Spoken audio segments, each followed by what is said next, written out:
అందరికీ నా వందనాలు. దేవుని మాటను మనం ధ్యానించుకుందాం. ఒక్కసారి పోయిన వారం ఏం మాట్లాడుకున్నాం అనేది ఒక్కసారి వెనక్కెళ్ళి మరలా ఈరోజు ఒక్క అడుగు కొంచెం ముందుకేసే ప్రయత్నం చేద్దాం. దేవుడు మనల్ని కొనుక్కున్నాడు అనే విషయము మనం వింటూ వచ్చాం. వెల చెల్లించాడు, ఆయన మనకి ఒక వెల చెల్లించాడు. ఏంటా వెల? ఏంటా వెల? మర్చిపోయారా? ఆయన విలువైన రక్తం పెట్టి కొనేసుకున్నాడు. ఇంకా ఆయన సొంతం అయిపోయాం. మనము ఆ పాపంలో ఉండాల్సింది, ఆ శిక్షకి అర్హులుగా ఉండాల్సిన మనము దేవుడు దానికి వెల చెల్లించేశాడు. మనం చెల్లించక్కర్లే. దేవుడు ఆ విషయంలో వెలని చెల్లించేశాడు. అంటే ఆయన చిత్తాన్ని నెరవేర్చడానికి కోసం మనని కొనుక్కున్నాడు. దేవుని చిత్తాన్ని ఈ భూమి మీద నెరవేర్చాలనే ఆశతో ప్రభు మనల్ని కొనుక్కున్నాడు. కొనుక్కుని ఒక ఆశతో ఎదురు చూస్తున్న విషయం ప్రభు. మనల్ని కొన్నప్పుడు ఆయన నమ్మాడు. దేవుడు మనల్ని నమ్మి కొన్నాడు. ఏ వస్తువైనా మనం నమ్మి కొంటామా, నమ్మకుండా కొంటామా? మనకి నమ్మకం కలిగిన తర్వాతే ఆ వస్తువుని మనం కొంటాం. నమ్మకం రాకపోతే కొనం. నాకు నమ్మబుద్ధి వేయట్లేదని. ప్రభు కొన్నాడు అంటే దాని అర్థం ఏంటి? నమ్మాడా నమ్మలేదా? దేవుడు మనిషిని నమ్ముతాడా? దేవుడు మనిషిని నమ్ముతాడా? వాస్తవం చెప్పనా? నమ్మడు. దేవుడు మనిషిని నమ్మడు. దేవుడు ప్రేమిస్తాడు కానీ మనిషిని నమ్మడు. మీకు కొంచెం డౌట్ అనిపించవచ్చు, అదేంటి దేవుడు నమ్మడా అని. మీ గుండెల మీద మీరు చేసి చెప్పండి, నన్ను ఖచ్చితంగా నమ్మచ్చు అని. నన్ను డౌట్ లేకుండా నమ్మచ్చండి, 100% అండి అని ధైర్యంగా చెప్పగలుగుతామా? మనకే డౌట్ అయినప్పుడు ఆయన ఎందుకు కొంటాడు? దేవుడు మనుషుల్ని నమ్మడు. ఇది చేదు నిజం. ప్రేమిస్తాడు కానీ నమ్మడు. ఎప్పుడు వరకు తెలుసా? చచ్చిపోయే వరకు నమ్మడు. మనిషి ఈ భూమిని, ఈ రక్తము మాంసం వదిలే వరకు నమ్మడు దేవుడు. బాధ అనిపించినా ఇది వాస్తవం. ఎందుకంటే మనకు కూడా తెలుసు, నమ్మగలుగుతాడా, నన్ను నమ్మచ్చు దేవుడు అని పదం అడిగితే మనకే డౌట్ ఉంది ఆ విషయంలో, రైట్? ఇక్కడ దేవుడు నమ్మి కొన్నాడు. అంటే నమ్మి కొండం అంటే ఏదో రోజు మారతాడని ఆశ. నమ్మడం వేరు, నమ్మి కొనడం వేరు. నమ్మి కొంటానులేండి మరి అంటాం కదా డౌట్గా, అదనమాట. ఆయనకి మన పైన ఒక నిరీక్షణ ఉంది. ఏదో రోజు వీళ్ళు నా దగ్గరికి వస్తారు అనే ఒక నిరీక్షణ ఆయనకు ఉంది. మూడోది, ఏదో రోజు నా స్వరం గుర్తెరిగి నా చిత్తము ఈ భూమి మీద నెరవేరుస్తారు అని ఆశతో ఎదురు చూసే దేవుడు. 4వ విషయంకి వస్తున్నాను. ఆయన ప్రవచనాలు, కళల ద్వారా, దర్శనాల ద్వారా మనతో మాట్లాడి అస్తమానం గుర్తు చేస్తూ ఉంటాడు, ఇది దేవుని చిత్తము అని. 5వ విషయంకి వస్తున్నాను. ఆయన మనల్ని మరణానికి ఇంకా అప్పచెప్పకుండా ఈ భూమి మీద నూకలు తినడానికి, ఏంటి ఈ పదం అంటారు, ఏంటి తినడానికి? ఈ భూమి మీద నూకలు తినడానికి కాదు, దేవుని చిత్తం చేయడానికి ఉంచాడు. నూకలు తినడానికి కాదు, కోడిలు తింటే నూకలు కావాలంటే. దేవుడు మనల్ని ఈ భూమి మీద ఇంకా ఉంచాడంటే దాని అర్థం ఏంటంటే, దేవుడు ఆ చిత్తం మనం చేస్తామో అని ఎక్కడో ఆయనకి ఒక చిన్న విశ్వాసంతో ఉంచాడు. దేవుని చిత్తం చెయ్యాలి అంటే మనము క్రీస్తుకి బానిస అయిపోవాలని మనం చెప్పాం. ఏమవ్వాలి?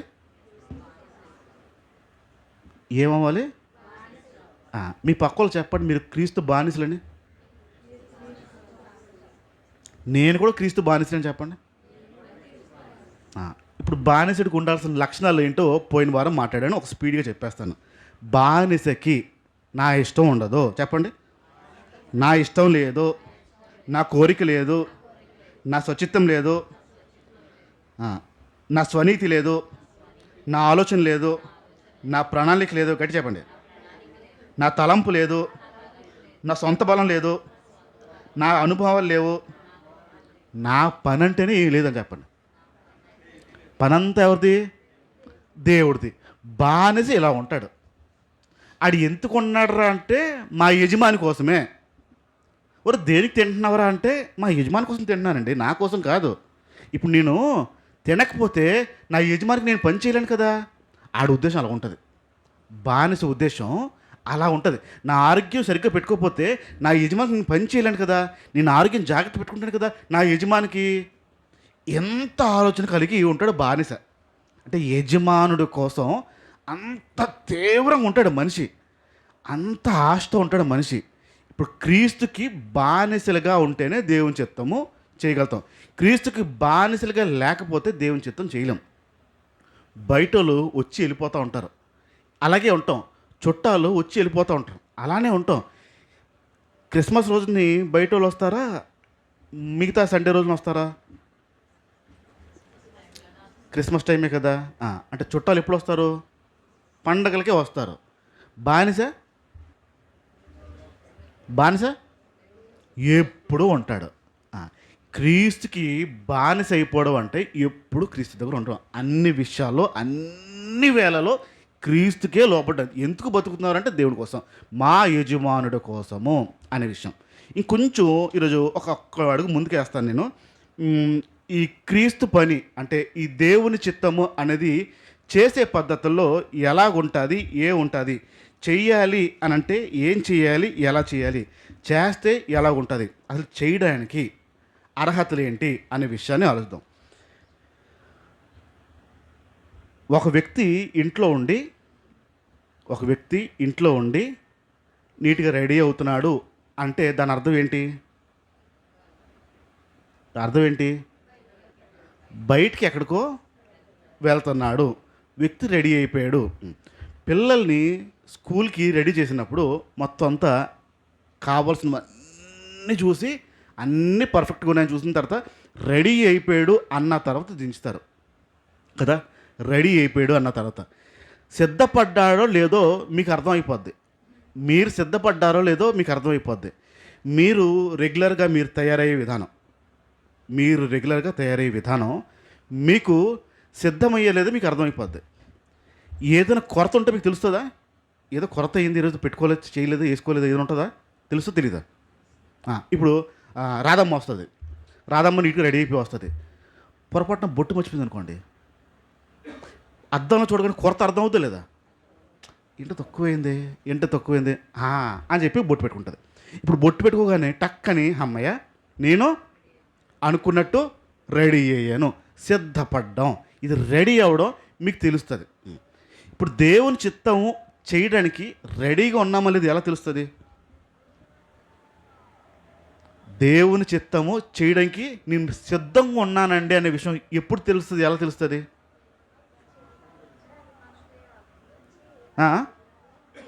ఏంటి అమ్మమ్మ వాయిస్ రావట్లేదు, కొంచెం గట్టి చెప్పు.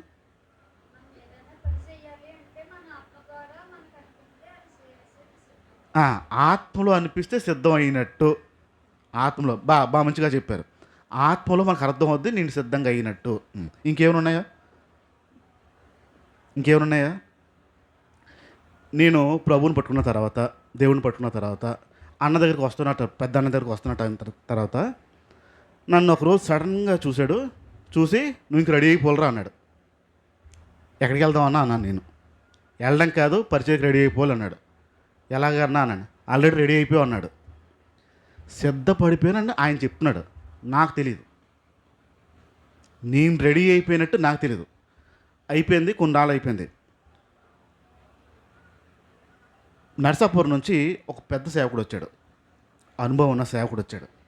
మా బ్యాచ్ అందరితో మాట్లాడుతుంటే మేము కూడా మాట్లాడుతుంటే సడన్గా ఆగిపోయి, పాస్టర్ గారండి ఈ అబ్బాయి రెడీ అయిపోయాడు అని చెప్పాడు. ఈ అబ్బాయి రెడీ అయిపోయాడు, పంపేయండి ఇంకా అన్నాడు. తోలేనండి. నాకు తెలియలేదు నేను రెడీ అయినట్టు. మీకేం తెలుస్తుందా? మీరు ఆ దేవుని చిత్తం చేయడానికి రెడీ అయిపోయినట్టు మీకేం తెలుస్తుందా? చెప్పాలా? నాలంటాడు. ఇప్పుడు నాకు ఎవడైతే చెప్పారో నాకు చెప్పారో దాన్ని బట్టి రెడీ అయిపోయారు అంటే ఏం చెప్తారు? ప్రసన్న రెడీ అయిపోయినావు చెప్పాను, ఏం చెప్తావు? సమాధానం ఏం చెప్తావు చెప్పు. రెడీ అవ్వలేదా? నేను చెప్తున్నాను రెడీ అయిపోయామని. షట్టర్ ఎత్తానన్నా షట్టర్ దించాలి ఇప్పుడు కింద, అప్పుడే రెడీ అయిపోయావు అంటావేంటి? సరైన టైం ఇది, ఈ టైంలోనే తీసుకుంటారు డబ్బాలు. బోల్డ్ ఉంటాయి ఉండవా? బోల్డ్ ఉంటాయి. రెడీ రెడీ అయ్యేమా లేదా అనే విషయం ఎలా తెలుసుకోవచ్చు అంటే, దేవుని చిత్తం చేయడానికి నేను సిద్ధపడ్డాను. అందరూ చేయరు, అందుకు ప్రార్థన చేయమన్నాడు. ఆయన రాజ్యం వస్తుంది కానీ దేవుని చిత్తం అందరూ చేయట్లేదు. అసలు దేవుని చిత్తం చేయడానికి నేను రెడీగా ఉన్నానా లేదా అనే విషయం ఎక్కడ చూడొచ్చు, ఎలా చూడొచ్చు అనే విషయం ఒక్కసారి సామెతలు 143 సామెత చేద్దాం.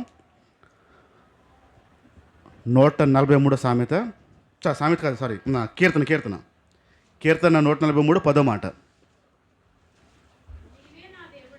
నీవే నా దేవుడువు,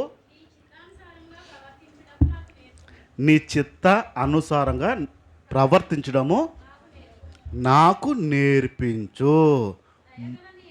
చాలు. ఏం అడుగుతున్నాడు ఇక్కడ దావీదు? ఫస్ట్ నువ్వు నాకు దేవుడివి, నీ చిత్తానుసారంగా ప్రవర్తించడము మొదటి మెట్టు ఇది. ఇప్పుడు నీకు దేవుడు ఉన్నాడా? దేవుళ్ళు ఉన్నాడా?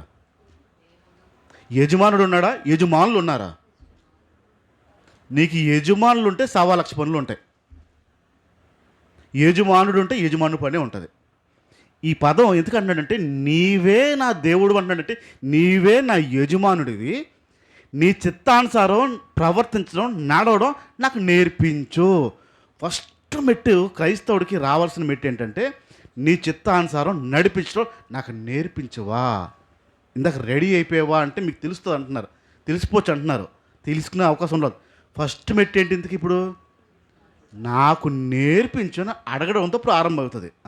ఇన్నేళ్ళ క్రైస్తవ జీవితంలో నీ చిత్తానుసారం నాకు నడిపించడం నడవడం నేర్పించవా అని ఎన్నిసార్లు అడుగుంటాం? ఏంటది? నీ చిత్తం నెరవేరాలంటాం. ఏది మనకు కావాల్సింది అడిగి నీ చిత్తం నెరవేరంటాం. ఈయన అడుగుతుంది అదే కాదు, నీ చిత్తానుసారం నేను నడవడం నేర్పించంటున్నాడు. ఈయన అడిగింది కాదు, ఈయన ఏదైతే ప్రార్థనలు అడిగాడో నీ చిత్తం అయితే చీ ప్రభు అంటలేదు, నేను ఎలా నడుచుకోవాలో నీ చిత్తానుసారం నాకు నేర్పించు, ఇది అడుగుతున్నాడు. ప్రథమ మెట్టు దేవుని చిత్తం చేయడానికి నేను రెడీగా ఉన్నానా లేదా అనే విషయం ఈ ప్రార్థన మన జీవితంలో వచ్చిందంటే, ప్రభువా ఈ రోజంతా నేను నీ చిత్తంలో నడవడానికి నాకు నేర్పించు. నేర్చేసుకుంటే రాదు, జీవితాంతం ప్రతిరోజు. ఎన్నో కీర్తనది 143. ఎంత అనుభవం వచ్చింటో చిన్నప్పటి నుంచి ఆయనకి, ఎంత అనుభవం పెరుగుంటే చిన్నప్పటి నుంచి దేవునితో పట్టినవాడు, చిన్నప్పుడే పాటలు రాస్తున్నాడు. 143 కీర్తన వరకు వచ్చేసిన తర్వాత కూడా అంత తగ్గింపు మనసుతో ఒకటి అడుగుతున్నాడు. అంటే నాకు నేర్పించమంటున్నాడంటే నేర్చేసుకోవాలి. ఆయన చచ్చే వరకు అడుగుతూనే ఉంటాడు అసలు.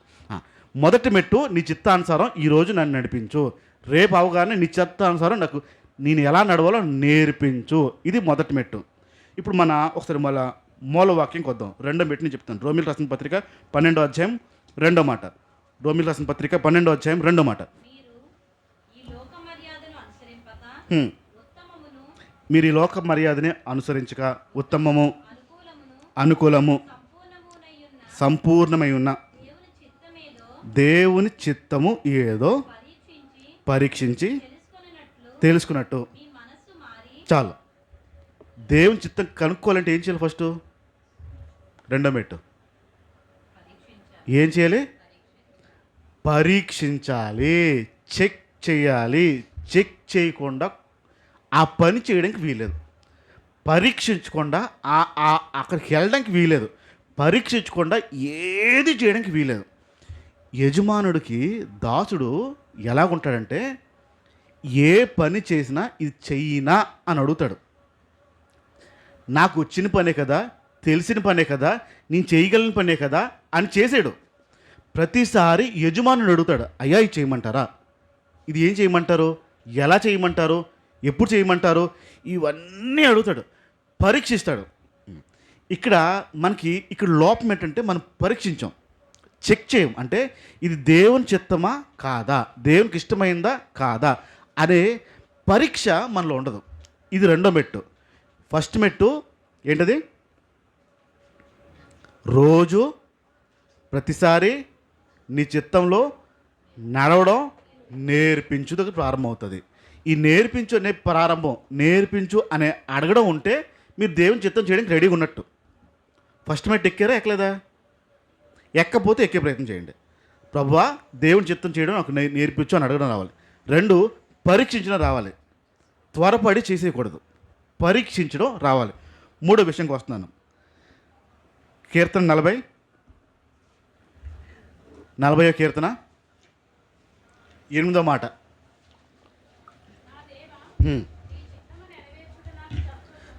నా దేవా, నీ చిత్తము నెరవేర్చడం ఏంటంత సంతోషం అంట ఆయనకి.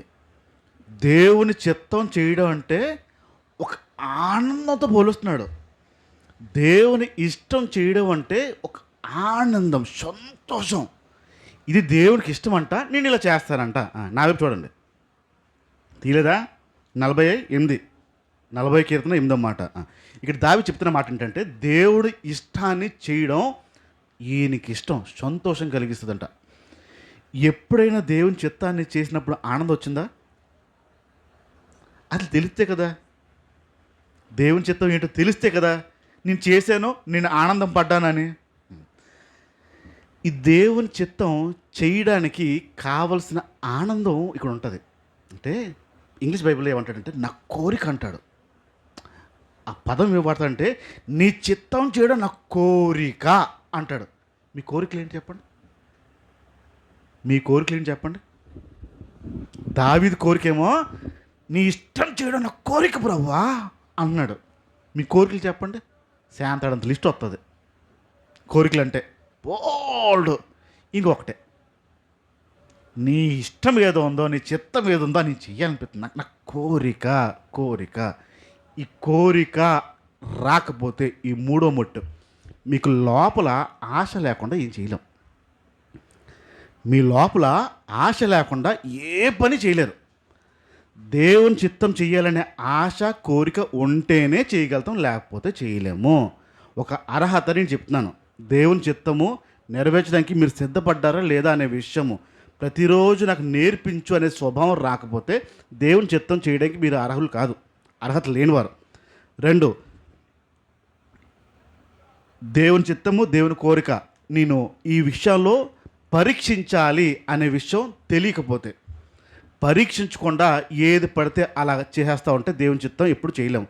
3, ఆయన కోరిక, మన కోరిక ఏమై ఉండాలి? ఏంటై ఉండాలి? దేవుని చిత్తము నెరవేర్చడం నాకు ఇష్టమై ఉన్నది. కోరిక కింద మారిపోవాలి, ఆశ కింద మారిపోవాలి. మనల్ని బయట ప్రజలు ఏమని పిలుస్తారు సాధారణంగా? ఏమని పిలుస్తారు? గట్టి చెప్పండి, పర్లే. దేవుడు నమ్ముకునే వాళ్ళు క్రిస్టియన్స్ అంటారు. క్రిస్టియన్స్ అంటే క్రైస్తవులు అంటే క్రిస్టియన్స్ క్రైస్తవులు లేండి, తెలుగు అర్థం కాదా? దాని అర్థం ఏంటి? క్రైస్తవుడు అనడానికి అర్థం ఏంటి? దేవుడు నమ్ముకున్న వాళ్ళ క్రైస్తవ్యులు అంటే ఏంటో తెలియకుండా క్రైస్తవులు ఉన్నాం. చూడండి, క్రైస్తవుడు అంటే క్రీస్తుని వెంబడించేవాడు అని అర్థం. క్రిస్టియన్ అని అంటే దాని అర్థం ఏంటంటే క్రీస్తుని వెంబడించేవారు. యేసు ప్రభుని వెంబడించేవారిని క్రిస్టియన్స్ అంటారు, నమ్మేవారిని కాదు. బయట వాళ్ళు నమ్ముతారు, నమ్మరా? బయట వాళ్ళు నమ్ముతారు, నమ్మరా? అన్యులు నమ్ముతారు, నమ్మరా? యేసు ప్రభు అనే దేవుడు ఉన్నాడని నమ్ముతారు, నమ్మరా? నమ్ముతారు. కానీ క్రిస్టియన్సా?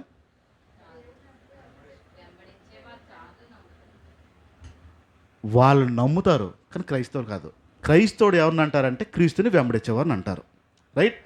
యేసు ప్రభుని వెంబడించేవారిని క్రైస్తవులు అంటారు. ఒక్కసారి బైబిల్లోంచి యోహాను సువార్త 6వ అధ్యాయము, యోహాను సువార్త 6వ అధ్యాయము 38వ మాట చూడండి. నా ఇష్టాన్ని నెరవేర్చడానికి నేను రాలే, నన్ను ఎవరైతే పంపించారో వారి ఇష్టము నెరవేర్చడానికి నేను పరలోకం నుంచి దిగి వచ్చాను. ఇప్పుడు యేసు ప్రభు ఇష్టం ఏంటి?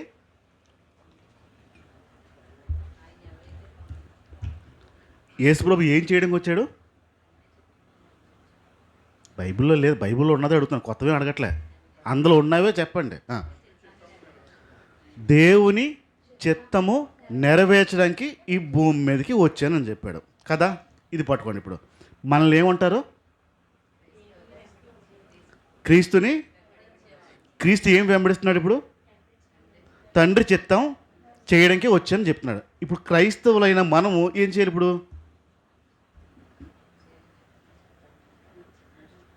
క్రీస్తుని వెంబడిస్తున్న మనం ఏం చేయాలి? ఇప్పుడు ఆయన ఎలా చేశాడో మనం అలాగే చేయాలి. వెంబడించడం అంటే ఆయన ఎలా చేశాడో మనం కూడా అలాగే చేయాలి. సేమ్ ఇది వెంబడించడం. ఇప్పుడు ఈయన చేస్తున్న పని ఏంటి? నేను పరలోకం నుంచి ఎందుకు వచ్చానంటే నా తండ్రి చిత్తం చేయడానికి వచ్చానని చెప్పాలి. ఇప్పుడు వెంబడిస్తున్న మనం ఏం చెప్పాలి? మా యజమానుడు ఎందుకు వచ్చాడంటే తండ్రి చిత్తం చేయడానికి ఈ భూమి మీదకి వచ్చాడు. మనం ఏం చేయాలి? ఇప్పుడు నా మాట అర్థం అవుతుందా, అర్థం అవట్లేదా? అర్థమవుతుంది కదా. ఇప్పుడు మనం ఏం చేయాలి? ప్రభు ఏం చేస్తే అది చేయాలి, ఆయన ఎలా చేస్తే అలా చేయాలి. అప్పుడు వెంబడించేవారు అంటారు. ఇప్పుడు ఆయన చెప్పినట్టు ఆయన చేసినట్టు చెయ్యకపోతే ఇప్పుడు క్రైస్తవుడు అనే ట్యాగ్ మనకు ఉంటుందంటారా? దాని అర్థం ఏంటంటే యేసు ప్రభుని వెంబడించేవారు. క్రిస్టియన్స్ అంటే ఫాలోవర్స్ ఆఫ్ క్రైస్ట్, యేసు ప్రభుని వెంబడించేవారు అని అర్థం. ఇప్పుడు ఆయన ఏం చేశాడో అది చేస్తే మనం వెంబడించేవారు మన అర్థం. ఇప్పుడు ఆయనేమో దేవుని చిత్తం చేయడానికి వచ్చానని చెప్తున్నాడు.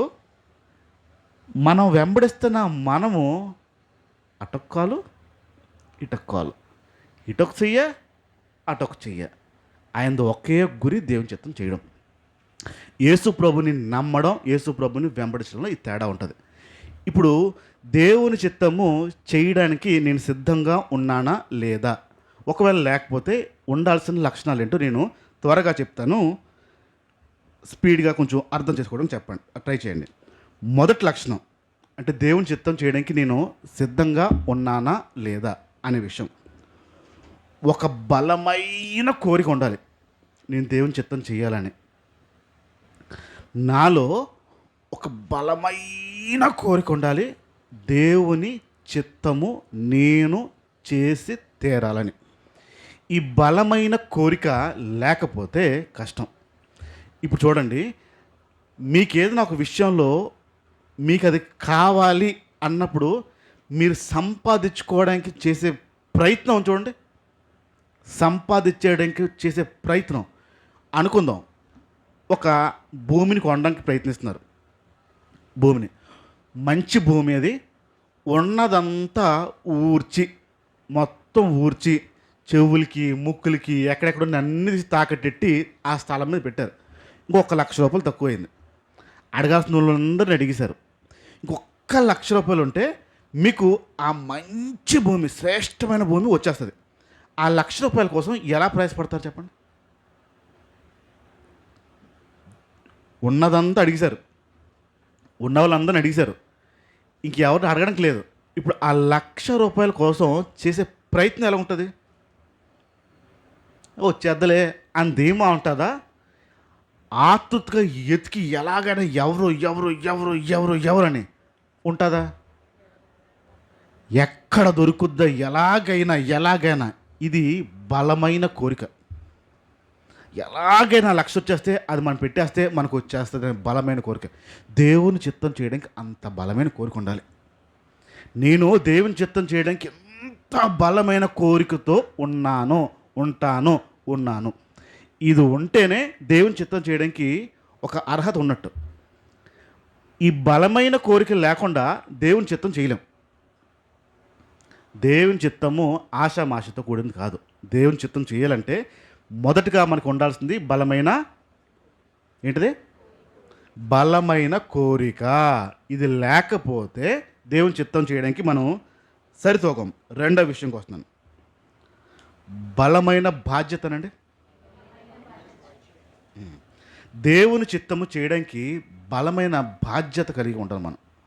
బాధ్యత, దేవుని చిత్తం చేయడము మన బాధ్యత.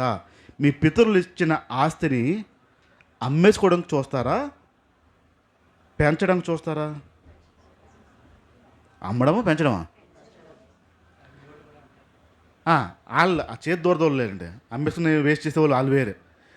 మీ పితరులు ఇచ్చిన ఆస్తిని మీ కింద ఉన్న తరానికి ఇవ్వాలి అనే బాధ్యత పెరుగుద్దా తగ్గుద్దా? పెరుగుతా లేదా? మీ దగ్గర దేవుని చిత్తం చేయడం కోసం బాధ్యత కలిగి ఉండాలి. ఇప్పుడు పెద్దవాళ్ళకు ఉన్న మీరు రూపాయి దాచి కడుపు మార్చుకుని దాచి ఎవరి కోసం ఉంచారు? అది ఎవరికి దాచిపెట్టాలని, ఎవరికి ఇవ్వాలని? పిల్లలకే కదా. ఆశ అంతా ఏంటి? నా పిల్లలకి ఇవ్వాలి. మీరు బాధ్యతగా ఉండడానికి కారణం ఏంటి? ఇప్పుడు వాళ్ళు బాగుండాలని కదా.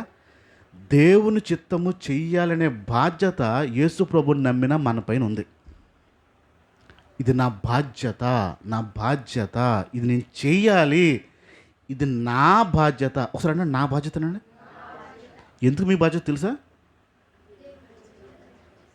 దేవుడు మీ తండ్రి కాబట్టి, కుమారులు కాబట్టి, ఆ చిత్తం నెరవేర్చడానికి కావలసిన బాధ్యత మన పైన ఉంది. నెరవేరుతుందా బాధ్యత? నెరవేరుతుందా? మూడో విషయం, దేవుని చిత్తం చేయడానికి మనకు ఉండాల్సిన లక్షణము సంపూర్ణమైన విధేయత. సంపూర్ణమైన విధేయత లేకుండా దేవుని చిత్తం చేయలేం, దేవుని పని చేయలేం. క్రీస్తు కింద ఉన్న నాయకుడు, ఈ ఇద్దరి దగ్గర విధేయత అనేది లేకపోతే, సంపూర్ణమైన విధేయత అనేది లేకపోతే యేసు ప్రభు చిత్తాన్ని చేయలేం మనం. నాకు తెలిసిన ఒక స్నేహితుడు ఉన్నాడు.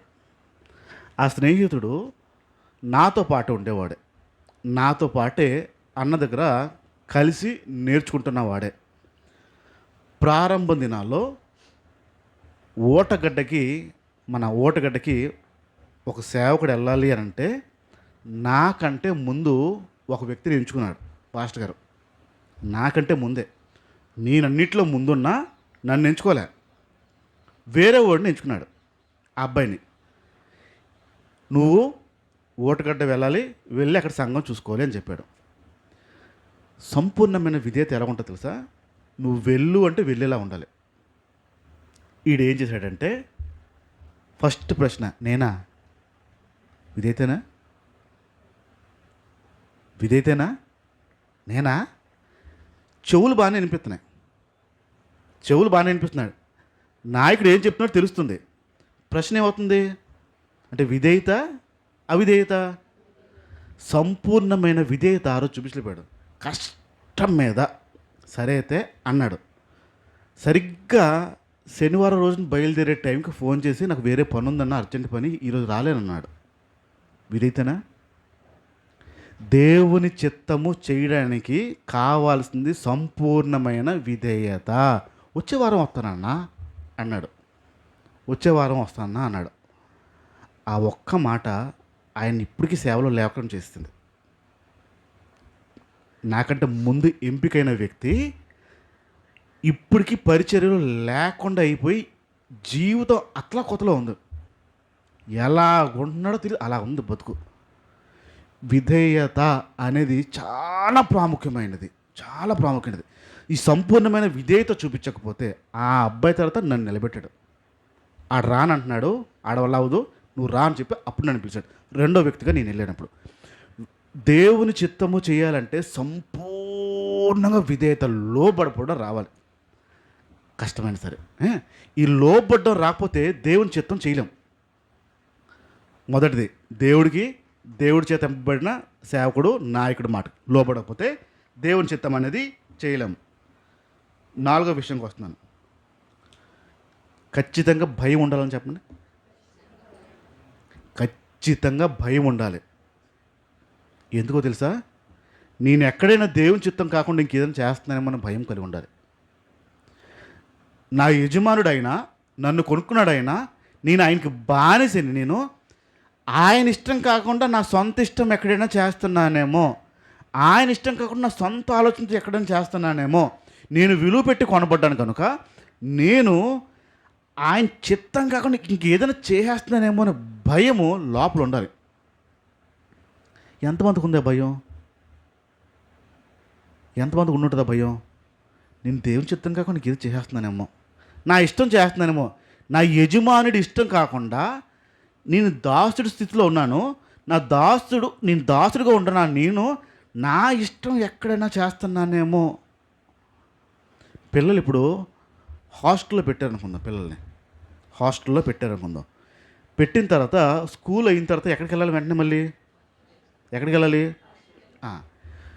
వాళ్ళకి చెప్పకుండా బయటికి వెళ్ళి పానీపూరి తిని వచ్చి, నూడిల్స్ తిని వచ్చి అవుద్దా? ఎందుకు అవ్వదు? ఎవరి కింద ఉన్నాడు ఇప్పుడు వాడు? కనీసం దారా వెళ్ళిపోదాం అని మీరు తీసుకెళ్ళగలుగుతారా? ఏం చేయాలి? పద్ధతి ఏంటి? ఆఫీస్ రూమ్కి వెళ్ళాలి, పర్మిషన్ పెట్టాలి, వాళ్ళు ఒప్పుకోవాలి, అప్పుడు మీ పిల్లల్ని పంపుతారు. పిల్లోడు మీదే. ఇప్పుడు ఎవరికి దాసుడు అయ్యాడు? ఇప్పుడు ఆ సంస్థకు దాసుడు అయ్యాడు. అది ఏది చేయడానికి వీలేదు. ఇక్కడ దేవుని చిత్తం కాకుండా నేను నీకు ఏదైనా చేస్తున్నానేమో అనే భయం లేకపోతే దేవుని చిత్తం చేయడానికి అర్హత లేని వాళ్ళు. మనకి ఖచ్చితంగా ఒక భయం ఉండాలి. నేను నా సొంత చిత్తం ఎక్కడైనా చేస్తున్నానేమో అనే భయం ఖచ్చితంగా ఉండాలి. 5వ విషయంకి వస్తున్నాను. ధైర్యంగా ఉండాలని చెప్పండి. ఇందాకేం చెప్పాను? ఇందాక భయము, ఇప్పుడేంటి? దేవుని చిత్తం చేయడానికి ధైర్యం కావాలి. ధైర్యంగా ఉండాలి. చేత ఏమనుకుంటారండి వాళ్ళు? భయం ఉండడానికి వీల్లేదు. ఏమనుకుంటారండి వాళ్ళు ఏమని అనుకుంటారేమో, ఈ దేవుడు చెప్పాడు కానీ చెయ్యాలంటే ఏదని అనుకుంటాడేమో. ఇప్పుడు ఆలోచించండి. మీకు దేవుడు రాత్రి దర్శనంలో కనపడి మీతో మాట్లాడి, ఇదిగో నవీన నీ పొరపాటు చేస్తున్నాడు, వెళ్ళి డైరెక్ట్గా ముఖం మీద చెడమడ చెప్పు అన్నారు రాత్రి కల్లో. ఎలా మాట్లాడాలో మీకు చెప్తున్నాడు. ఈ పొరపాటు చేస్తున్నాడు, వెళ్ళి హెచ్చరించో అని చెప్పారు. ఎంతమంది వస్తారు? ఫస్ట్ థింగ్, ఎంతమంది వస్తారు? నన్ను హెచ్చరించడానికి ఎంతమంది వస్తారు? మీరు వస్తారా? సంతోషం. ఎలా చెప్తారు? రెండోది, ఎలా చెప్తారు? చెప్పే తీరు ఎలా ఉంటుంది అంటే, నిన్న పడుకున్న తర్వాత ఏంటో మరి అవునో కాదో తెలీదు, మీకే డౌట్, అవునో కాదో తెలీదు, అలా ఎందుకు వచ్చిందో కూడా తెలీదు కళ, మరి కాదేమో, మీ గురించి దేవుడు ఇలా మాట్లాడమన్నాడు. హెచ్చరిక సర్ది చెప్పేసుకుంటున్నావా? భయం లేకుండా చెప్పగలుగుతావా? నేను ఇష్టపడతాను వాళ్ళని. నన్ను ఎవరైనా హెచ్చరిస్తే ఇష్టపడతాను నేను వాళ్ళని. నన్ను సరిచేసే అవకాశం వచ్చింది కదా. ఇప్పుడు భయం లేకుండా ఎవరికైనా చెప్పగలుగుతారా? నా గురించి వదిలేండి. ఏ పాస్టర్ అయినా ఒక పొరపాటు చేస్తున్నాడు అనిపిస్తే వాళ్ళకి వెళ్ళి ధైర్యం చెప్తారా? పాస్టర్ గారు కదండి చెప్పకూడదు మనం, వాళ్ళ స్థాయి వేరు. దేవుని చిత్తం నెరవేర్చాలంటే మీలో భయం ఉండకూడదు. భయం ఉన్నదా దేవుని చిత్తం చేయడానికి అర్హులు కాదు, అర్హత లేనివారు. రైట్. 6వ విషయంకి వస్తున్నాను. దేవుని చిత్తం చేయడానికి పౌరుషము, రోషం ఉండాలి. రోషము ఎప్పుడైనా పౌరుషము, రోషము నాలో ఉందని మీకు అనిపించిందా? మీలో నాలో కాదు, మీలో అనిపించిందా లేదా? ఏ విషయంలో అనిపించుంటుంది? పౌరుషం కలిగి మాట్లాడకుండా ఉండడం, పౌరుషం కలిగి తినకుండా ఉండడం, పౌరుషం కలిగి కలవకుండా ఉండడం. ఏ విషయంలో పౌరుషం అనుకుంటుంది? పౌరుషం పొడుచుకొచ్చేస్తుంటారు కదా. ఏ విషయంలో ఉంటుంది? దేవుని చిత్తం చేయడానికి పౌరుషము, రోషం ఉంటుందా?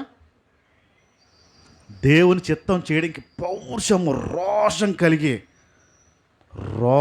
కలిగి మన దేవుడు రోషం కలిగిన దేవుడు. వెంబడించేవారు ఎలా ఉండాలి? ఇప్పుడు పౌరుషము, రోషంతోనే చెయ్యాలి పని. త్వరగా వచ్చేస్తాను, 7వ విషయంకి వచ్చేస్తాను.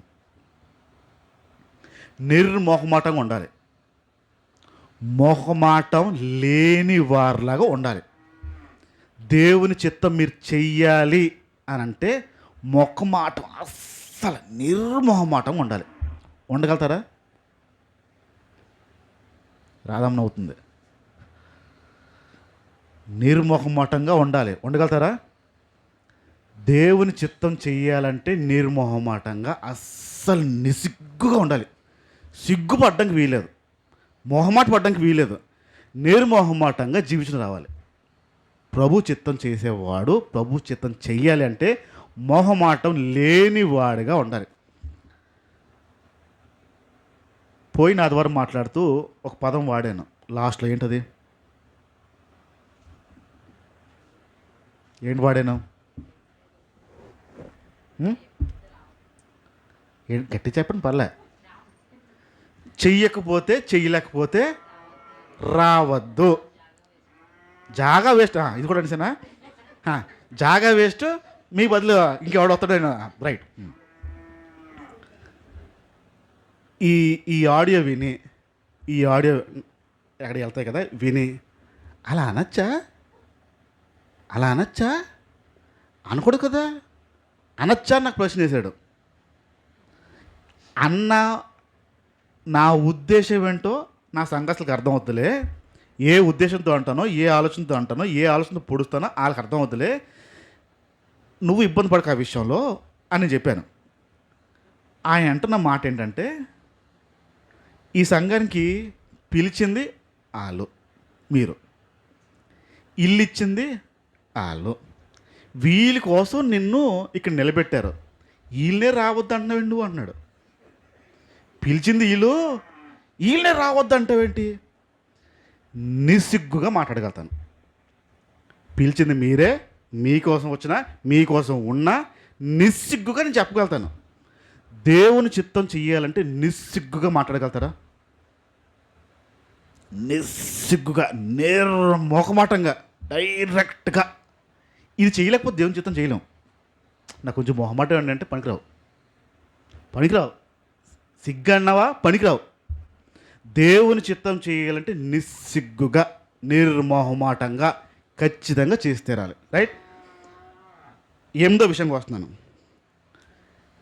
దేవుని చిత్తం చెయ్యాలి అంటే ఉండాల్సిన ఒక అర్హత ఏంటంటే వెనక్కి తిరిగి చూసేయడానికి లేదు. ఇంకా ఒక్కసారి ఒక అడుగు ముందుకేసావా, మళ్ళీ వెనక్కి తిరిగి ఇంకేది చూడడానికి లేదు, ముందుకు వెళ్ళడమే. దేవుని చిత్తం చేసుకుంటూ వెళ్ళడమే. ఏ కోణంలో కూడా వెనక్కి వెళ్ళడానికి ఇంక లేదు, వెనక్కి అడుగేయడానికి లేదు. ఒక్కసారి ప్రారంభించావా, ముందుకు దేవుని చిత్తం చేసుకుంటూ వెళ్ళిపోవడం తప్ప ఇంకో ఆలోచన ఉండడానికి వీలేదు. నాకు ఆ పని ఉందండి, ఈ పని ఉందండి, అది చేసిన తర్వాత మళ్ళీ నేను వస్తానండి. ఇది బైబిల్ చెప్పిన మాటలే. ఏమీ లేవు. డైరెక్ట్గా ఒక్కసారి ఒక అడుగు పెట్టావా, నాగట్టి పైన అది తెలుసు, చేయవేసి వెనక్కి తిరిగి చూడను. పాటలు పాడతాం, నాగట్టి పైన పాటలు పాడతాం, కానీ వాస్తవం ఏంటి? వెనక్కి తిరిగి చూడడం లేదు. నా ప్రశ్న ఏంటంటే, నాగట్టి పైన అసలు చెయ్యేసారా అని నా డౌట్. వేసారా అసలు? వెనక్కి తిరిగి చాలా పెద్ద స్టోరీ అది. వేసారా అసలు? దేవుని చిత్తం చేయడానికి ఉండాల్సిన అర్హతల్లో ఒక్కసారి అడుగు ముందుకు వేసిన తర్వాత మళ్ళీ వెనక్కి వెళ్ళడానికి వీల్లేదు. 9వ విషయంకి వచ్చేస్తున్నాను త్వరగా. దేవుని చిత్తం చేయడంలో బాధ ఉంటుంది, చెప్పండి, అవమానం వస్తుంది, లేమి ఉంటుంది, కరువు ఉంటుంది, వ్యాధి ఉంటుంది, అన్ని నష్టాలే ఉంటాయి. చేస్తారా? ఒక అమ్మగారు వచ్చి మాట్లాడుతూ, బాబు 10th క్లాస్ 3 సార్లు రాశాడు, 3 సార్లు ఫెయిల్ అయిపోయాడు, నీ పరిచర్లు పెట్టేసుకో అని చెప్పింది ఆవిడ. 10th క్లాస్ 3 సార్లు చదివాడు, 3 సార్లు ఫెయిల్ అయిపోతున్నాడు, ఇంక రాయలేకపోతున్నాడు, నీ పరిచర్లు పెట్టేసుకో అంటున్నాడు. ఎందుకు పెట్టుకోవాలి అన్నాను. కారణం ఏంటమ్మా ఎందుకు పెట్టుకోవాలంటే, చదివి వదిలొచ్చి ఏదైనా ఉద్యోగం చేస్తాడేమో అనుకున్నాను, మరి ఇంకా అవ్వట్లేదు, ఇంక పరిచర్లు పెట్టాయి అన్న. పరిచర్లు పెట్టాక ఏమవ్వచ్చు అని అడిగాను. రెండో ప్రశ్న. పెట్టేస్తాను ఒకవేళ, పెట్టిన తర్వాత ఏమవ్వచ్చు అని. పెట్టేస్తే ఇంకా ఆడ బతుకాడు కొనసాగిపోద్ది అన్నది, కొనసాగిపోద్దంట. ఇప్పుడు ఆ అమ్మ ఉద్దేశం ఏంటి? పరిచయం దేనికి? చదువు అప్పలే కాబట్టి పరిచయం చేస్తే ఆడు జీవితం ముందుకు వెళ్ళిపోతుంది. దేవుని చిత్తం ఇప్పుడు ఏంటి? నీ కరువు ఉంటుంది, లేమి ఉంటుంది, అవమానం ఉంటుంది. వస్తావా? అడుగు పెడతారా? దేవుని చిత్తం చేయడానికి రెడీ అవుతారా? ముందుకెళ్తారా? తల్ల కూడా ఒకట్లే కనీసం. నువ్వు చేసుకో, అదేదో మేము ఇని పెడతాం అన్నట్టుగా ఉంది. కనీసం తలోపండి. కనీసం కనీసం నేను తృప్తి వెళ్ళిపోతాను ఇంటికి ప్రయాసపడినందుకు. వస్తారా? చేస్తారా? అలా ఉన్నా దేవుని చిత్తం చేస్తారా? ఆఖరి చెప్పేస్తున్నాను, పదో, హృదయపూర్వకంగా దేవునికి అప్పచెప్పుకోవడం. ఆఖరి మెట్టు హృదయపూర్వకంగా దేవునికి అప్పచెప్పుకోవడం. ఈ హృదయపూర్వకంగా మనల్ని మనం దేవునికి అప్పచెప్పుకోకపోతే దేవుని చిత్తం చేయలేం. దేవుని చిత్తము చెయ్యాలంటే మనల్ని మనము హృదయపూర్వకంగా, పూర్వకంగా అంటే కొంచెం అటైనా వెళ్ళిందా, కంప్లీట్గా దేవునికే. ఎంత తీవ్రంగా అంటే ఎంత తీవ్రంగా దేవునికి అప్పచెప్పుకోవాలంటే, లేక పుట్టినోడు అబ్రహాంకి, ముసలి వయసులో పుట్టినోడు అబ్రహాంకి, కాటికి దగ్గరగా ఉన్నప్పుడు పుట్టాడు ఒక పిల్లోడు. అపురూపంగా చూసుకున్నాడు, ఇష్టంగా చూసుకుంటున్నాడు. ఆయన దేవునికి ఎంత సంపూర్ణంగా అప్పచెప్పుకున్నాడు అనడానికి ఆ ఇష్టమైనది అడిగాడు దేవుడు. నీకు నీ కొడుకు అంటే ఇష్టం కదరా, బాగా ప్రేమిస్తున్నావు కదా, ఆడు నాకు బలి ఇచ్చేస్తావా అని అడిగాడు. ఈయన అడిగాడా? ప్రభా ఈడేనా, ఇంకేదైనా అడిగాడా? బలి ఇస్తావా అన్నప్పుడు రెడీ అయిపోయాడు మనిషి. రెడీ చేయండి, కట్టెలు రెడీ చేయండి, గార్డెన్ రెడీ చేయండి, పిల్లల్ని రెడీ చేయండి. దేవుడు బలి అడిగాడు సంపూర్ణంగా. అంటే ఇది డౌట్ లేకుండా కంప్లీట్గా. నీకు నష్టం అనిపించినా నా ప్రభు అడిగాడు కాబట్టి బయలుదేరిపోయాడు వ్యక్తి. కత్తి పుట్టినాడు, బలి రెడీ చేశాడు, బలి పెట్టిన రెడీ చేశాడు, పొడుగు పెట్టాడు, కాలు చేతులు కట్టాడు, చెయ్యెత్తి నరికేయడం కూడా రెడీ అయిపోయాడు. ఆ టైంలో ఆపాడు దేవుడు. అంత సంపూర్ణంగా దేవునికి అప్పచెప్పుకోవడం రావాలి. ఇంత సంపూర్ణంగా అప్పచెప్పుకోకుండా దేవుని చిత్తం చేయడానికి పనికిరాం. 10 లక్షణాలు మాట్లాడాను, అంటే 10 అర్హతలు మాట్లాడాను. ఈ 10 అర్హతలు కనుక ఉంటే దేవుని చిత్తం చేయడానికి ఒక అడుగు ముందుకెళ్తాం. ఈ 10 అర్హతలు లేకుండా దేవుని చిత్తం చేయడానికి ముందు అడుగేయలేం. ఖచ్చితంగా ఈ 10 అర్హతలు ఉండి తీరాల్సిందే. ఇది ఉంటేనే దేవుని చిత్తం మనం చేయడానికి ముందే వెళ్తాం. లేకపోతే అటు ఇటు అవుతూ ఉంటాం, వెనక్కి ముందుకు వెళ్తూ ఉంటాం, చేయలేం. ఒకసారి మళ్ళీ ఆడియో వచ్చిన తర్వాత ఈ 10 లక్షణాలు ఏంటో ఈ రెండు కూడా ఆలోచుకుని వినుకుని, ఈ 10 లక్షణాలు నాలో ఉండాలి, దేవుని చిత్తం చేయడానికి నాలో ఈ 10 లక్షణాలు కలిగి ఉండాలి అనే విషయాన్ని గమనించుకుని ప్రార్థనాపూర్వకంగా ఉందాం. కళ్ళు మూసుకుందాం, ప్రార్థన చేద్దాం. తండ్రి, నీ మాట స్పష్టంగా చెప్తుంది, నీ చిత్తము మేము చెయ్యాలని. నిన్ను నమ్ముతున్నాము, నిన్ను వెంబడిస్తున్నాము. మీరు ఈ భూమి మీదకి ఎందుకు వచ్చారు అంటే తండ్రి చిత్తం చేయడానికే. నిన్ను వెంబడిస్తున్న మేము కూడా తండ్రి చిత్తమే చేయాలి. మాకు అది నేర్పించి వెళ్ళావు. ఇదిగో మేము నీకు బానిసలము. బానిసలకి ఎలాంటి కోరికలు ఉండవు, ఎలాంటి ఆశలు ఉండవు, ఎలాంటి అర్హత ఉండదు సొంతం మీద. కేవలం నీకోసం ఉండాలి, నీకోసం పనిచేయాలి. మాకు కొంచెం కష్టమే ఆ విషయంలో, ఎందుకంటే మేము లోకంలో ఉంటాం, పరిపాట్లలో ఉంటాం. మా శరీరాన్ని నీకు అప్పచెప్పుకోవాలంటే కొంచెం కష్టమైన పనే. మా ఇష్టాలు చేస్తాం, మా నిర్ణయాలు తీసుకుంటాం. ఎక్కడో చిన్న లోపం ఉంది వాళ్ళు.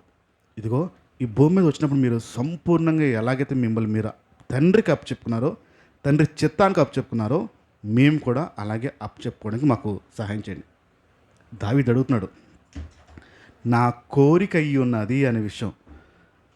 నీ చిత్తమును నెరవేర్చడం నా కోరిక అని అడుగుతున్నాడు. కానీ ఆ కోరిక విషయంలోనే ఎక్కడో ఆయన నేర్పించని అడుగుతున్నాడంటే చేయలేకపోతున్నాడని ఒక దుఃఖం ఉంది ఆయనకి. ఈరోజు కనీసం మేము నేర్పించి ప్రభువా అని అడిగే స్థితిలో కూడా లేవు, మాకు ఆలోచన కూడా లేని స్థితిలో ఉన్నాం. మమ్మల్ని హెచ్చరిస్తున్నారు, అందుబట్టి నీకు స్తోత్రాలు తండ్రి. ఇదిగో దావీదు ఎలాగైతే ప్రార్థన చేశాడో మాకు ఆ చిత్తానుసారం ఎలా నడవాలో మాకు నేర్పించి ప్రభువా అని మేము కూడా అడగాలి. నీ చిత్తం చేయడానికి బలమైన కోరిక, బలమైన ఆశ మాలో ఉండాలి. అది లేకుండా నీ చిత్తాన్ని మేము నెరవేర్చలేం. కనుక మరొక్కసారి నన్ను, సంఘాన్ని అందరినీ నీ చేతికి చెప్పుకున్నాం ప్రభువా. ఎక్కడైనా మేము మా సొంత చిత్తము స్వనీతి చేస్తున్నాము, మమ్మల్ని మేము తగ్గించుకొని నీకు బానిసలుగా మారి నీ చిత్తం నెరవేర్చేలాగా మమ్మల్ని అందరినీ మార్చమని, బలపరచమని, స్థిరపరచమని యేసు నామమున ప్రార్థించుచున్నాము తండ్రి. ఆమెన్. తండ్రి అయిన దేవుని ప్రేమ, కుమారుడైన క్రీస్తు కృప, పరిశుద్ధాత్మకు అన్యోన్యమైన సహవాసం కూడొచ్చిన ప్రతి ఒక్కరికి తోడయుండి నడిపించిన గాక ఆమెన్.